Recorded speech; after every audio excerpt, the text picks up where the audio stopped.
And welcome to all the ghouls and vampires out there. I'm Joe, here with me is my co-host Dan. Hello and greetings. And today we've got another scooby-doo video. This time we are discussing the scene where Lena offers lemonade because, life's handed them lemons, so why not make some lemonade? And you have Scooby and Shaggy who are in the kitchen screaming like a couple of, basically like themselves. And yet, it's not because of fear that they scream, despite the initial impression that it is because of that the rest of the Mystery Inc. gang have. Because the two of them apparently found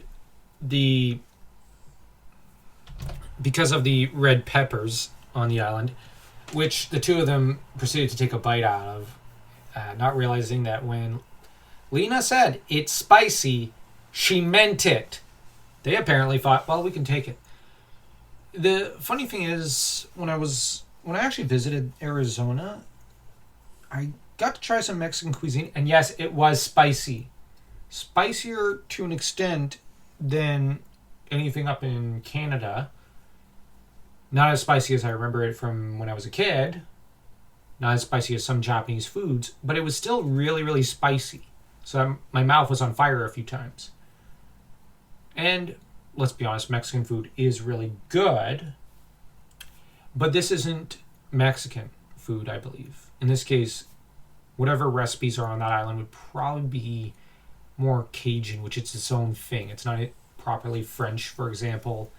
It's its own thing. And yet Lenoir and Lena are French, but they're from the first colony set up by the French centuries before, during the golden age of piracy, which would have been around the year 1700. But the trouble with the two is that they did give proper warnings regarding the hauntings of the island. They did technically warn them, and they did warn that the red peppers were very, very spicy. Only trouble is Shaggy and Scooby didn't listen because they're Shaggy and Scooby. As for Velma, Daphne, and Freddy, they didn't listen about the ghost warning because they're, fairly convinced that's a usual hack in a costume. It turns out in this case, no. Although technically the costume is Lena and Lenoir's current appearances. Their true forms, their evil forms, come out, later.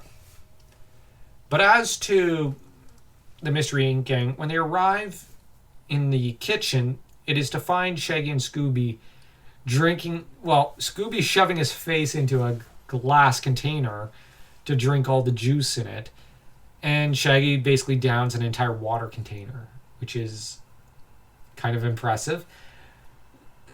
Only for them to be told, yeah, we weren't kidding when we said they were the spiciest red peppers in Louisiana. I think that's what Lenoir says. And hey, she did tell them. It's not her fault they weren't listening. Shaggy and Scooby are told to, more suggested to stay away from the red peppers after Lenoir tells Daphne and Freddy to call her by her given name, which is Simone, a fairly common name. But Shaggy and Scooby wait till the rest of them are gone before they decide, okay, I double dog, triple dog dare you to... I'm joking there. Actually, I dare you to try this. And you have Scooby going, nope, after you. At which point you have Shaggy. You're not scared, chicken old buddy. You have, only for then the sensation of a ghost entering the room to freeze them up a little. They decide to split the red pepper, only to then notice someone is defacing and vandalizing property. Honestly, Moonscar's ghost has no respect for people's property. Well, technically it's his property because his boat was used to make the house. But still, That's a lawsuit. I wonder if he can afford it at this point. Okay. He's dead. He could drag the case out for eternity. Probably. And he doesn't need to worry about eating or sleeping. That said, the very fact that he's trying to warn them to get out is pretty telling. That said, he's also... well, how do I put it? He's obviously a prisoner there on the island. Because the impression I have is that the ghosts are pretty much bound there until Lena and Simone are brought to justice. And honestly, the fact that a pirate who was a pretty monstrous guy like Moonscar could become a bit of a victim to income and is basically chump change compared to the evil of Simone and Lena is crazy. Yeah.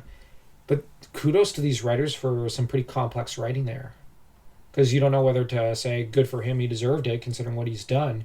But on the other hand, given the nature of the cat god, were the villagers they slaughtered all that innocent in hindsight? That's a fair point. Because that cat god, there's something off about it. And I'm just fairly mistrustful of Lena and Simone's story in hindsight. They have plenty of reason to kind of skew the narration, but also to... It's not just that. It's that... Look what they do to all sorts of people. And given the nature of the cat god is what we see it... Like, what we see of the curse cast on Simone and Lena, that's the cat god's nature. That means that's more a demon than a god. So... And that brings into question, as you mentioned, the morality of the villagers. Well, either way, Moonscar with a sword carves the words "get out" on the wall, which he's a ghost. How is he able to affect the wood and whatnot? Quite the strong haunting you have there. Yeah. But we'll get it a bit more in detail into the haunting and the next ghost scene, and probably cover everything that Velma discovers and that entire part in greater detail in the next video, if only because I want that to be its own thing and I'm fairly tired. So if you enjoyed this video, don't forget to smash that like and that subscribe button to stay tuned for the next episode.